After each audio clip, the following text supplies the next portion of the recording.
এখন আমি আলোচনা করব মেহেদী কবিতা। ওটা আল্লামা ইকবালের আমার কাছে মনে হচ্ছে সবচেয়ে সুন্দর কবিতা।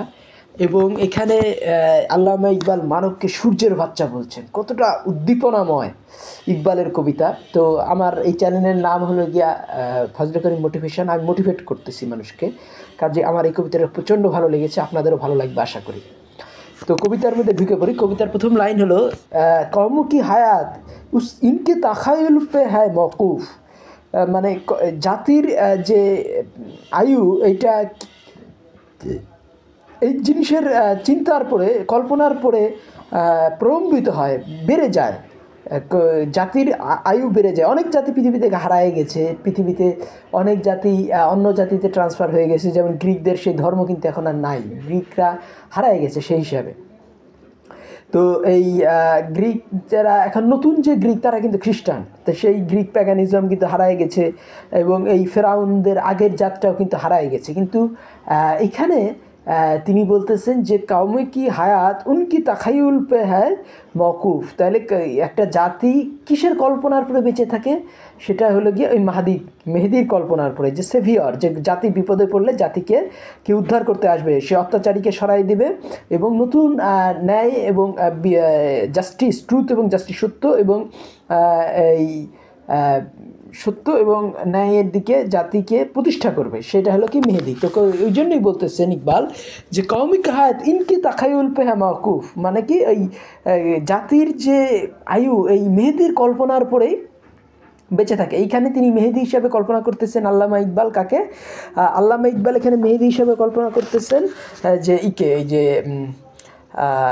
মেহেদি হিসেবে কল্পনা করতেছেন এই মেহেদি সুপারম্যান সাথে, ওয়েস্টার্ন যে ধারণা সুপারম্যানের সাথে এই মেহেদির চিন্তাটা অনেকখানি মিলাচ্ছেন। তো এখানে আমরা দেখি যে মজ্জুবে ফারাঙ্গি বান্দাজি ফারাঙ্গি মেহেদি কি তাখায়ুল সে কিয়া জিন্দা ওয়াতানকো। তাহলে পাশ্চাত্যের পাগল, এইখানে আমার এখানে হলো কি যে এই কবিতায় তিনি এই যে সুপারম্যান যে মানব জাতিকে রক্ষা করবে, এটা কিন্তু ওয়েস্টার্ন নাস্তিকদের এক ধরনের চিন্তা। তো ম্যান থেকে কি আসবে? সুপারম্যান। তো এই সুপারম্যানের চিন্তাটা করেছিলেন নিটশে। তো এই জন্যই এই নিটশে সুপারম্যানের ধারণার সাথে এই মেহেদির ধারণার তিনি মিল খুঁজে পাচ্ছেন আল্লামা ইকবাল। এবং সেই কথায় তিনি এই কবিতাটাতে বলতেছেন যে প্রথম বিশ্বযুদ্ধ, দ্বিতীয় বিশ্বযুদ্ধে জার্মানি এত শক্তি দেখালো যে গোটা পৃথিবীকে একা লড়িয়ে দিল। সেটা কি? যেমন এক পাশে ফ্রান্স, এক পাশে ইটালি, এক পাশে রাশিয়া, আর এক পাশে আমেরিকা, সবার সাথে একলা যুদ্ধ করেছে কে?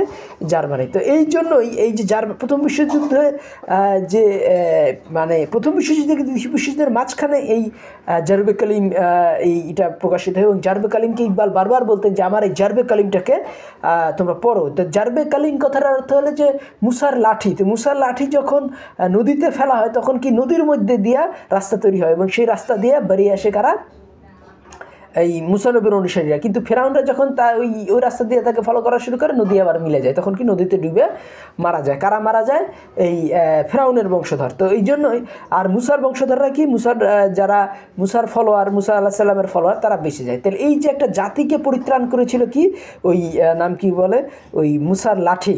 তো ওই জন্যই ওই কাব্যগ্রন্থটার নাম ছিল কি, আল্লামা ইকবালের সেই কাব্যগ্রন্থের নাম হলো গিয়া জারবে কালিম, যে মুসার লাঠির আঘাত। তাহলে জাতিকে বাঁচাইতে গেলে মুসার ওই লাঠির দরকার আছে, যাকে আঘাত করতে হবে, জাতি বেঁচে যাবে। তো এই ধরনের একটা চিন্তা ইকবালের মধ্যে সবসময় ঘোরাফেরা করেছে, এবং এই জন্য তিনি সবসময় আর্নেস্ট রিনানকে প্রশংসা করেছেন।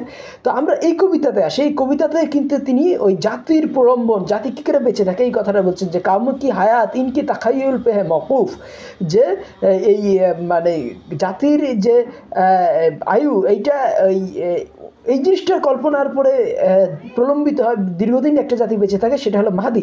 মজ্জুবে ফারাঙ্গি বান্দাজি ফারাঙ্গি মেহেদিকে তাখায়ুল সে কিয়া জিন্দা বাতানকো। তো পাশ্চাত্যের সেই পাগল, এই পাশ্চাত্যের পাগল কথাটা আসছে, তিনি বারবার বলতেন এই ঈশের কথা, নাম কি বলে, নিটশে। তিনি ইকবাল বলতেন যে যাও নিটশে পড়ো, সেই আজরের আগুন থেকে আমি ইব্রাহিম হয়েছি। তো বলছে মজ্জুবে ফারাঙ্গি, মানে কি সেই পাশ্চাত্যের পাগল বান্দা যে ফারাঙ্গির যে স্টাইলে, পাশ্চাত্য স্টাইলে, মানে ওরা তো নাস্তিক, ওরা কী করে পাশ্চাত্য স্টাইলটা কি, সেটা হলো গিয়া এই মজ্জুবে ফারাঙ্গি পাশ্চাত্যের পাগল পাশ্চাত্যের স্টাইলে কী করলো, যে इनकी तखायुल से तारपर कि माने मेहदीर मेहदीर कल्पना से किया जिंदा वतन को मजहबी फरंगी बांदाजी फरंगी मेहदी की तखायुल से किया जिंदा वतन को ताहले पाश्चात्येर पागल पाश्चात्येर स्टाइले मेहदीर कल्पनाय जातिके करलो जीवित ताहले माने निश्चय कोन जातिर जार्मानिक ताहले पाश्चात्येर पागल पाश्चात्येर स्टाइले मेहदीर कल्पनाय जातिके करलो जीवित ताई मेहदीके माने कि मेहदी हलो गিয়া এখানে সুপারম্যান তাহলে এই কেন সুপারম্যান কারণ এই যে তার সবচেয়ে দামি কল্পনা ছিল সুপারম্যান কার নিটশেকে তিনি বলতেন মাজজুবে ফারাঙ্গি তাহলে এই সুপারম্যানের চিন্তায় কিন্তু জার্মানরা এক একজন সুপারম্যান হয়ে উঠলো তারা কি করলো একটার পর একটা জ্ঞান গবেষণা সব কিছুতেই দেখা যাচ্ছে যে পৃথিবীতে এক নাম্বার মানে এই পাশ্চাত্যের এক জেনারেল বায়ার্নার্ডি বলছিলেন যে জার্মানির এক জেনারেল তিনি বলতেছিলেন যে জার্মানি একা যত বই রপ্তানি করে ইংল্যান্ড ফ্রান্স সাইন্টিফিক বই রপ্তানি করে জার্মানি একা যত ইংল্যান্ড ফ্রান্স কানাডা এবং আমেরিকা এরা চারজন একত্র মিলে পৃথিবীতে এত সাইন্টিফিক রপ্তানি করে না তাহলে এত সায়েন্সে এক ডেভেলপড হয়ে গেছিল কে জার্মানি তো ওই জন্যই তিনি বলতেছেন মাজজবি ফারাঙ্গি মুজিব মানে কি যে একেবারে ধর্মে মত্ত হয়ে আছে ধর্মের মানে কি মানে জোশে যে কোনো জিনিসের মত্ত হয়ে থাকে বলে মাজজেব তাহলে পাশ্চাত্যের এই মত্ত ব্যক্তি মাজজুবে ফারাঙ্গি আর বান্দাজি ফারাঙ্গি বিদেশি স্টাইলে ওই মানে পাশ্চাত্যের স্টাইলে মেহেদি কি आइडिया से किया जिंदा वतन को तले मेहदीर तखय्युल से जिंदा किया वतन को তাহলে মেহেদির যে কল্পনায় वतनকে মানে এই পাশ্চাত্যের স্টাইলে মেহেদি মানে পাশ্চাত্যের স্টাইলে মেহেদি কি ওরা তো নাস্তিক এই নিটশে তিনি ওই পাশ্চাত্যের ওরা তো অতটা ধর্ম মানে না ওরা তো ওদের যে মেহেদি সেটা কিন্তু কোনো ধার্মিক লোক না এটা হলো গিয়ে ম্যানের উপর স্তর হলো গিয়ে সুপারম্যান তো এই নিটশে বলেছিলেন আই গিভ ইউ সুপারম্যান তো এই সুপারম্যান বা উবারমেন্স এইটাকে ধারণা ছিল কি নিটশের তো নিটশের ধারণায় জাতিকে তিনি কি করলেন কি আবার জীবিত করলেন কে জীবিত করলেন এই হলো গিয়া এই নিটশে তো নিটশে থেকেই পরবর্তীতে আমরা তখনও কিন্তু হিটলার ওইভাবে জনপ্রিয় হয়নি তো হিটলার মানে ওইভাবে অত খারাপভাবে প্রমাণিত হয়নি হিটলার যেভাবে হিটলার কিন্তু ইহুদি মারা শুরু করে অনেক পরে বিশ্বযুদ্ধে যখন সে পরাজিত শুরু করে তো এইখানে তিনি কী করতেছে যে এই প্রথম বিশ্বযুদ্ধ থেকে দ্বিতীয় বিশ্বযুদ্ধের দিকে যাচ্ছে পৃথিবী এই মাঝখানে মানে প্রথম বিশ্বযুদ্ধে প্রথম মানে গোটা জাতিকে একেবারে গোটা বিশ্বকে একা লড়াই নিয়েছিল কে জার্মানি এবং তারা জ্ঞান গবেষণায় দেখা যাচ্ছে একাই জার্মানি যত সাইন্টিফিক রপ্তানি করে ইংল্যান্ড ফ্রান্স কানাডা আমেরিকা চারজন মিলেও এত সায়েন্সের বই রপ্তানি করে না তাহলে পৃথিবীতে ফিলোসফি সাহিত্য বিজ্ঞান সব কিছুতে এক নাম্বারকে এই আবার সঙ্গীত সব কিছুতে এক নাম্বার হলো জার্মানি তো এই জার্মানিকে টপকে নিয়ে এসেছিলেন কে এই 1888 সালে তিনি অ্যাবনর্মাল হয়ে যান নিটশে তো এই 1844 সালে তার জন্ম এই নিটশেরই একটা ছিল কি কল্পনা ছিল সেটা হলো গিয়া Superman I give you Superman আজকে যে প্রতিটা বাচ্চা ঘুমানোর সময় সে সুপারম্যানের স্বপ্ন দেখে থান্ডারকার্টসের স্বপ্ন দেখে তারপরে এই যে নাম কি বলে এই যত সুপারম্যান আছে তাদের স্বপ্ন দেখে যেমন এই নাম কি বলে এই নিনজা টার্টেলস তারপরে এই হিম্যান তারপরে এই স্পাইডারম্যান তো এইসবের যে স্বপ্ন দেখে এইগুলোর জন্মদাতা হলো নিটশে ওই নিটশেই কিন্তু ওই সুপারম্যান তত্ত্বটা প্রচার করেছিলেন বা উবারম্যান তো উবারম্যান তত্ত্বটা আসছিল কিন্তু তারও আগ থেকে সেটা হলো গিয়া উভারসাউল থেকে বড় মন থেকে বড় তো ওই উভারসাউলটা কার রেখা র্যালফ ওয়াল্ডো এমারসন তিনিও কিন্তু এই জার্মান দর্শন দ্বারা প্রচণ্ডভাবে প্রভাবিত ছিলেন হ্যাঁ তিনি এই এমারসন তত্ত্বটাকে বিকাশ করেছিলেন আরও পরিপূর্ণভাবে সুপারম্যান তত্ত্বটাকে দিয়েছিলেন কে উবারম্যান থেকে ওভারসাউল দিয়েছিলেন এমারসন তো ওভারসাউল বা বড়মন তো বড় ওভারসাউল থেকে আসলে কি উবারম্যান্স প্রথম পৃথিবী থেকে দিল সেটা নিটশে ওই নিটশেকেই ইকবাল বলতেছেন মজ্জুবে ফারাঙ্গি বা আন্দাজে ফারাঙ্গি মেহেদিকে তাখায়ুল সে কিয়া জিন্দা ওয়াতন কো তাহলে এই পাশ্চাত্যের পাগল পাশ্চাত্যের স্টাইলে মেহেদির চিন্তায় মানে সুপারম্যানের চিন্তায় জাতিকে জাগ্রত করলো জার্মান জাতিকে গোটা পৃথিবীর টপ করলো কে সুপারম্যানের চিন্তায় কে এই নিটশে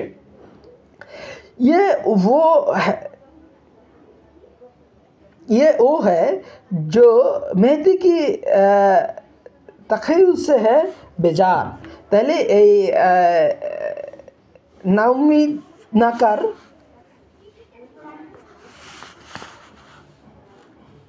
আহুয়ে মুস্কিন সে খুতানকো। তাহলে এখানে বলতেছে এই যে এদেশে কিছু লোক আছে মেয়েদের চিন্তায় তারা বেজার, যে মেয়েদের চিন্তাটাই করা যাবে না। তখনই এই ইকবাল বলতেছেন তাহলে তো জাতি আশাহত হয়ে পড়বে, এই মেয়েদের তো একজন সেভিয়ার। তাহলে ওই জন্য বলতেছে যে যে জাতিকে বাঁচায়। তাহলে বলতেছে ইকবাল যে এখানে নাউমিদ না কার আহুয়ে মুশকুন সে খুতানকো। তাহলে এই যে একটা এই যে একটা হরিণকে, হরিণের কি থাকে ওই মুশকের হরিণ, যে এই যেগুলা মিশকাম্বর যে হরিণে পাওয়া যায়, সেই মিশক হরিণের নাভিতে সুগন্ধ থাকে। তো বলছে যে এই হরিণের নাভি থেকে তার সুগন্ধকে বিচ্যুত করো না। তাহলে কী হবে, যে একটা জাতি ওই আশায় বেঁচে থাকে যে মেহেদী আসবে, যে ন্যায় অন্যায় প্রতিষ্ঠা হবে, অন্যায় দূরীভূত হবে, ন্যায় প্রতিষ্ঠিত হবে এবং সত্য প্রতিষ্ঠিত হবে, অন্যায় এবং মিথ্যা অপসৃত হবে। তা কাজেই ইকবাল বলতেছেন যে ইয়েও হয় যে মেহেদিকে তাখায়ুল সে হ্যাঁ বেজার। তাহলে এরা হলো কি, যে তারা যারা মেহেদির চিন্তা থেকে বেজার হয়ে আছে। তাহলে আর কি, আর নাউমিদ নাকার আহুয়ে মুশকিন সে খুদানকো। তাহলে মানে এই এরা মেয়েদের থেকে মেয়েদের চিন্তা করতে কিছু লোক আছে মেয়েদের চিন্তা থেকে বেজার হয়ে আছে, মেয়েদের চিন্তা তারা করতে চাচ্ছে না। কিন্তু ইকবাল বলতেছেন যে এই হরিণের যে সুগন্ধিযুক্ত মৃগনাভির হরিণকে তুমি এই সুগন্ধ থেকে বিচ্যুত করো না, তাইলে কী হবে, ওই এই হরিণ কি তার উদ্দীপনাটা হারিয়ে ফেলবে। তাহলে এই যে মৃগনাভির যে বলা হয় যে মৃগনাভির হরিণ তার নিজের গন্ধেই কিন্তু মাতোয়ারা হয়ে থাকে। তো এইরকমই যে ইসলাম পৃথিবীতে আশাবাদ নিয়ে আসছে, মানুষের মধ্যে প্রচণ্ড উদ্দীপনা নিয়ে আসছে, সেই জন্য ইকবাল বলতেছে যে কেউ আছে যে মেয়েদের চিন্তা থেকে বেচার, কিন্তু তিনি বলতে জাতি থেকে তুমি তার এই সুগন্ধটাকে, মানে ওই জাতি হলো সেই হরিণ যার মধ্যে সুগন্ধ থাকে। তাই সেই সুগন্ধ থেকে তুমি যদি হরিণ থেকে বিচ্যুত করো তাহলে এই উদ্দীপনা হারিয়ে ফেলবে এই হরিণটা। এই জন্য তিনি বলতেছেন যে উপমা দিচ্ছেন যে ওই হরিণ থেকে তুমি তার সুগন্ধকে বিচ্যুত করো না।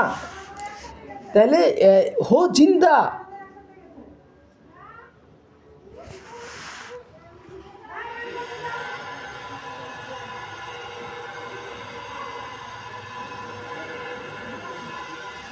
हो जिंदा कफन पोश तो उसे मैयत उसे समझे, हो जिंदा कफन पोश तो मैयत उसे समझे।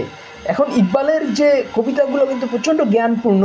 এই জন্য ইকবাল বলতেন পারলি হায় মানে মাসিক মাগরিকি তামাম কিতাব, পড়েছি আমি পূর্ব পশ্চিমের সকল কিতাব। এখানে বলছে হো জিন্দা কাফন পোষ তো মাইয়া তুসে সামঝে।